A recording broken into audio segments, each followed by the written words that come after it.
Почитувани граѓани на Република Македонија, во изминатите неколку години во повеќе наврати јавно предупредував на опасностите кои се закануваат по стабилноста на Република Македонија и по суверенитетот на граѓаните на Република Македонија. Со длабоко жалење констатирам дека овие мои предупредувања беа игнорирани, а резултатот од тие игнорирања денеска сите го чувствуваме.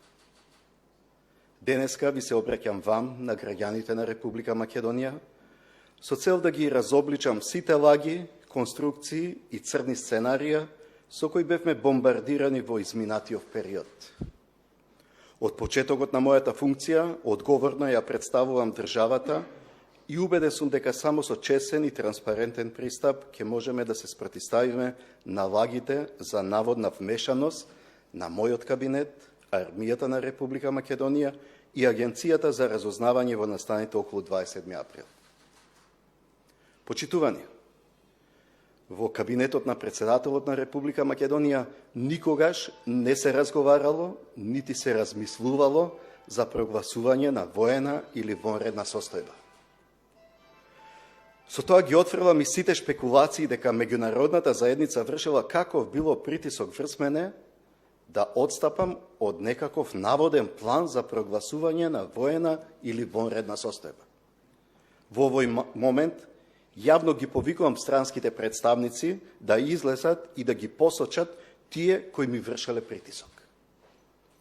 Сценарио за воена и вонредна состојба немало, освен ако во Република Македонија не функционирал паралелен врховен командант на вооружените сили и паралелен генералштаб на Армијата на Република Македонија. Вистинското прашање е кому во тие моменти му одело во прилог да го злоупотреби кабинетот на председателот и да креира лажна перцепција за прогласување на воена или вонредна состојба.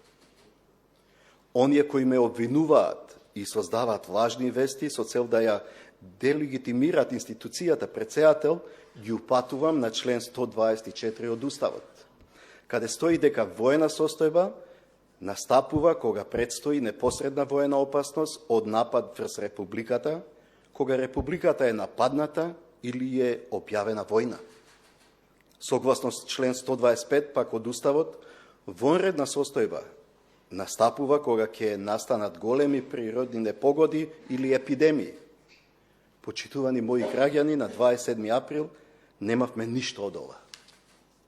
Година и пол, јас, како председател на Република Македонија и мојот кабинет сме постојана мета на лажни вести и лажни конструкции со цел по секоја цена да не вмешат во настаните од 27 април. Од 21 април 2017 година, без никакви докази и индиции, се обвинува кабинетот на председателот на Република Македонија. Се вршат притисоци и закани кон мене со цел да подклекнам и да одстапам од моите ставови во врска со политичките случувања во Република Македонија и политиките кои ги спроведува актуелната влада. По кој знае кој пат повторувам дека нема да одстапам од моите ставови. Деновиве сме сведоци дури и на важни искази дадени во судскиот процес за настаните од 27 април. Прво сакам да укажам дека за давање лажен исказ пред суд кривично се одговара. Второ, ги охрабрувам сите оние кои ме обвинуваат слободно да се обратат до надлежните институции, Министерството за одбрана, Армијата на Република Македонија, Агенцијата за разузнавање, Управата за безбедност и контраразузнавање и други институции кои се споменуваат и да побараат веродостојни информации за планските и дневните активности на секој старешина, командант и војник. Ови институции треба да одговорат на прашањата каде биле одговорните лица на 27 април или претходно и дали постојат какви било административни записи за подготовки на некакви сценарија за воена или вонредна состојба. Сакам да подсетам дека во врска со настаните од 27 април, кабинетот на председателот и Агенцијата за разузнавање ги доставија сите извештаи до основното јавно обвинителство. Почитувани граѓани, уште еднаш подсетувам дека мојот кабинет во безброј наврати ги демантираше лажните вести со кои во континуитет се гради негативна перцепција за нас. Сметам дека еднаш за секојаш мора да се стави крај на ваквите небулозни шпекулации. Од сето она што во изминатиот период пишуваат дел од медиумите, ништо не излезе дека е вистина.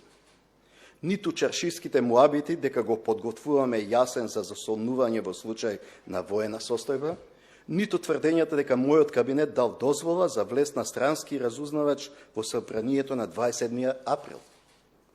Она што намерно или ненамерно се избегнува, а граѓаните треба да го знаат, е дека јасен е јавно предпријатие и е под надлежност на владата. И овој факт е лесно проверлив.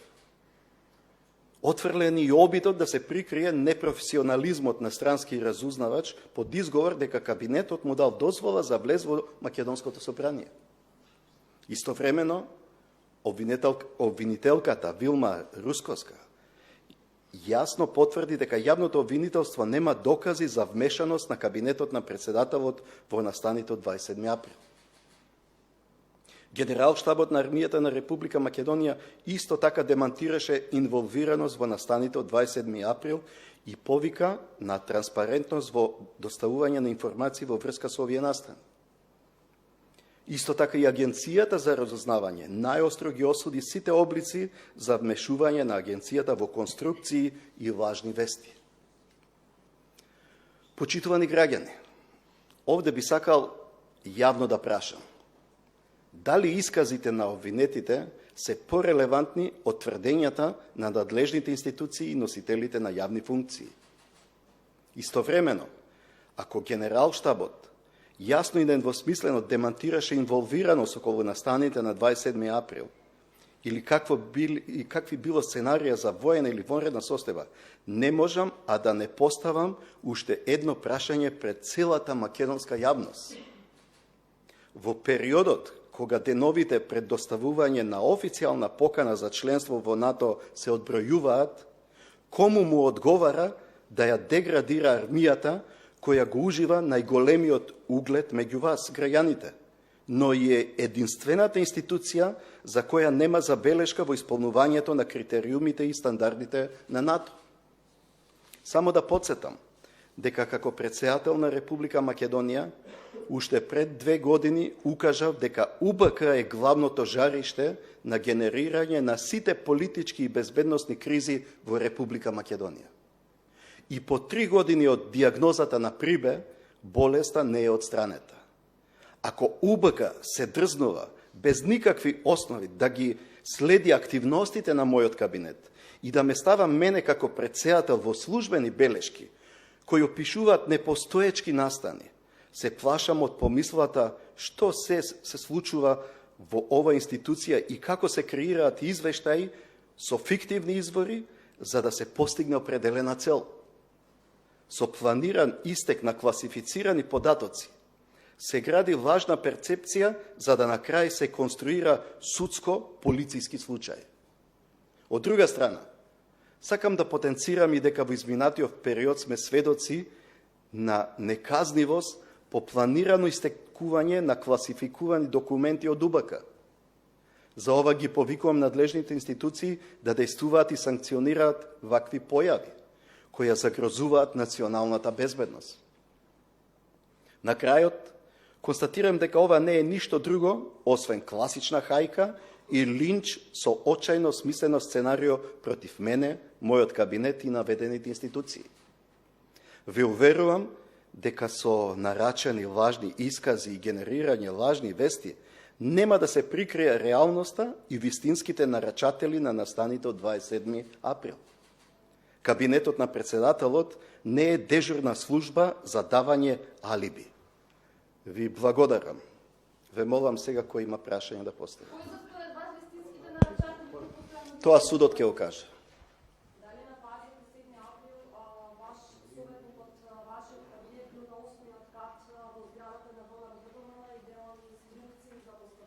Не.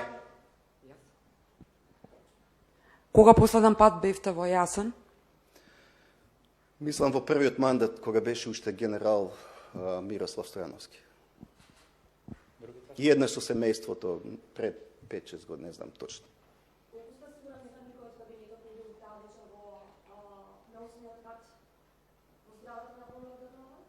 Мислите на генералниот секретар?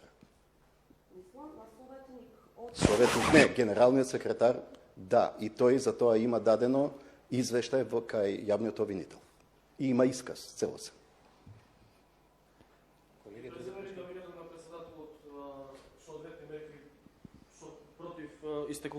Против истекувањето на класифицирани информации во јавност. Од каде? Од кај вас? Од кај нас не истекле класифицирани информации. Не мислам од кај вас, дали ќе има некаква реакција. Имаме ние или постојано и повикуваме дека е казниво истекувањето на класифицирани информации. Ние имавме во медиуми објавување на државни тајни. Кој дозволил државна тајна да излезе од УБК? Меѓутоа јавниот обвинител не покренува никакви обвиненија, никаква истрага. Тоа е прашање до нив. Зошто чекавте до 22 часот да се обратите на 27 април и дали имате контакти со некој од институциите, со министерот за внатрешни или со било кој друг? Целиот ден бев со мојот кабинет и вечерта дома на телевизија кога го видовме настанот, побарав од мојот генерален секретар да го свика кабинетот и тука бевме до речиси до после полноќ. Ги следевме ситуациите целосно преку телевизија и во тие моменти се подготвувавме како да ја смириме нацијата, како да која порака да ја пратиме да ги смириме тензиите, бидејќи состојбата можеше да излезе од контрола. Дали контактираха со некој, со министерот за внатрешни, со премиерот, со било кој? Со никој. Се плашат од импичмент? Не. Ги охрабрувам да покренат кога сакат. Дали имаме дополнителни прашања? Во јавноста дел од медиумите шпекулираат дека се подготвува ваше апсење од страна на актуелната власт. Имате ли коментар околу врска со тоа? Можат се да направат. Кога видовме што се случува во овој период кога се на власт, човек не треба ништо да го изненадува, но постојат институции во држава. Уште едно прашање, председателе. Вчера премиерот на Грција, господинот Ципрас, најави дека ќе бараат амандман во Обединети нации со кој што ќе се дефинира македонскиот јазик како посебен јазик, не јазик на македонскиот народ, туку не знам каква веќе Па еве ви го одговорот кога цело време премиерот тврди дека ни бил признат јазикот. Еве ви изјава и самите вие потврдувате докаде е признавањето на македонскиот јазик од страна на Грција. Инаку тој јазик, знаете, во официјалниот регистар на Обединети нации никој не го оспорил до сега, сите го користат како македонски јазик. Како коментирате действото на предишниот премиер Никола Груевски? Има надлежни институции, треба да си кажат. Кој е вашиот став? Не е прв, веќе трети он како избегал државата. Како вие го коментирате лично неговото действие? Немам коментар. Уште едно прашање околу настаните за 27. Имате ли информација или кажете споменатите во сведочењето ваши советници Јосифовски, Алексовски, каде беа вечерта на 27 април? Мојот советник за национална безбедност, Алексовски, беше упатен на службен пат и требаше да стигне во Вашингтон. Кога се случи настанот, го барав подхитно да се врати и го симнав речиси од аеродром од Истанбул, бидејќи тргна со автомобил за Истанбул, и го вратив да дојди, тој некаде после полнок, околу 1 часот, пристигна. Така што тој сите извештаи што ги има доставено до обвинителството, но и мојот советник на секој 6 месеци подлежен на полиграф. Ја би сакал и другите советници, како мојот советник за национална безбедност, секој 6 месеци да одат на полиграф и таму да докажат дека тоа што го работат на вистина не се коси ни со закон, ни со правила на служба. А Јосифовски? Јосифовски го побарав да дојде и да го свика кабинетот. Кога ги видовме настаните на телевизија. А каде бил во меѓувреме? Сега видам дека тој бил во партијата. Го добивте вашиот одговор? Председател, уште едно прашање само од оваа гледна точка, од оваа временска дистанца. Се каете ли можеби што му дадовте, што ги прифативте гаранциите на Заев и му го дадовте мандатот? Не се каам, гаранциите ги активирав за законот за јазици и за договорот со Грција. Тој активира гаранциите, затоа се активира. Ви благодарам, председател. Кирил Бежиновски уопште нити се јавил, нити дошол. А Милијан Акиевски заедно со Пешевски дојдоа со една иницијатива која беше во прилог на релаксирање на односите, односно помирувањето во државата, и подоцна тоа излезе во јавноста како апел, како текст. Дојдоа да се консултираат како со председател на држава. Ви благодарам. Почитувани присутни, доколку немате дополнителни прашања, овде е крајот на пресуд. Благодарам.